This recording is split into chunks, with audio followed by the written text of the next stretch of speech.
கிட்டக்க என் உயிரை கொடுத்திடுவேன், ஆனா கதையில இன்னும் விட்டு கொடுக்க மாட்டேன்.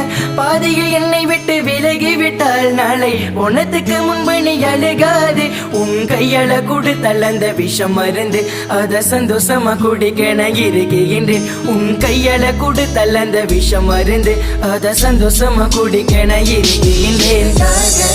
நீ எனக்காக இந்த இருவதுக்காக, பொதுவாக நான் தனியாக நம் இருவருக்காக, எதுக்காக